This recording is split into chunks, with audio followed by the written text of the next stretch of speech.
డబ్బుతో ఆనందాన్ని కొనలేకపోవచ్చు, కానీ కష్టాల పాలు కాకుండా జాగ్రత్త పడవచ్చు. ప్రతి రూపాయి ఎంతో విలువైనదే. అందుకే ఆర్థిక సంబంధ వ్యవహారాలపై అవగాహన పొందడం చాలా ముఖ్యం. ఈ విషయాన్ని దృష్టిలో ఉంచుకొని ఫాలోఅప్ తెలుగు మీకోసం ఆర్బీఐ అందించిన ఒక సమాచారాన్ని తీసుకొచ్చింది. ఏటీఎంలలో మనీ విత్డ్రా చేసుకునే వారికి ఇది చాలా ముఖ్యమైన సమాచారమే. ఏటీఎంలో క్యాష్ విత్డ్రా ఛార్జీలను ఆర్బీఐ స్వల్పంగా పెంచింది.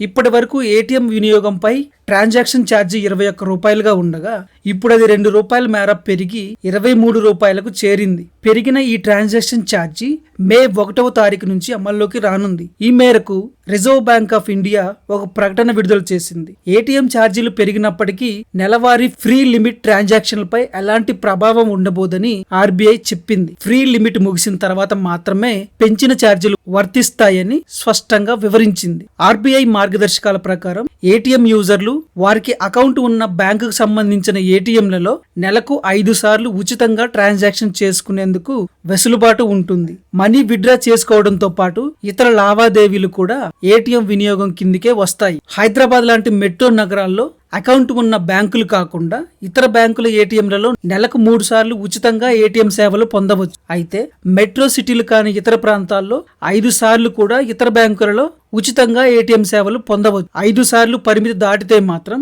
6వ సారి నుంచి ప్రతి ట్రాన్సాక్షన్ పై 23 రూపాయల ఛార్జీ ఖచ్చితంగా చెల్లించాల్సి ఉంటుంది. ఏటీఎంల నిర్వహణ భారం బ్యాంకులపై పెరిగిపోతుంది.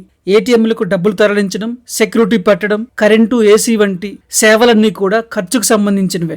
ఏటీఎం ఛార్జీలు పెంచక తప్పడం లేదని ఆర్బీఐ వివరణ ఇచ్చింది. ఛార్జీల పెంపు ద్వారా బ్యాంకులపై ఎంతో కొంత నిర్వహణ భారం తగ్గుతుందని ఆర్బీఐ వివరించింది. ఏటీఎం ఛార్జీలే కదా అని తక్కువ అంచనా వేయకండి ఫ్రెండ్స్. ఎందుకంటే దేశంలోనే అతిపెద్ద బ్యాంక్ అయిన ఎస్బీఐ ఏటీఎం ఛార్జీల ద్వారా మంచి ఆదాయాన్ని సంపాదిస్తుంది. అయితే మరికొన్ని ప్రభుత్వ రంగ బ్యాంకుల పరిస్థితి మాత్రం ఇందుకు పూర్తి విరుద్ధంగా ఉంది. ఏటీఎం నిర్వహణ చాలా బ్యాంకులకు పెద్ద భారంగా మారిపోయింది. ఆర్బీఐ మార్గదర్శకాల ప్రకారం క్యాష్ అందుబాటులో ఉంచాలి కాబట్టి ఏటీఎం సేవలను తప్పనిసరిగా అందిస్తున్నాయి. ఇక చివరిసారిగా 2021లో ఏటీఎం ఛార్జీలను ఆర్బీఐ పెంచింది. అప్పుడు 20 రూపాయలుగా ఉన్న ఛార్జీని 1 రూపాయి మేర పెంచి 21 రూపాయలు చేసింది. ఇది ఫ్రెండ్స్, రెగ్యులర్ గా ఏటీఎం సేవలు పొందే వినియోగదారులైతే 1-2 సార్లు ఆలోచించి ట్రాన్సాక్షన్లు చేయాలి.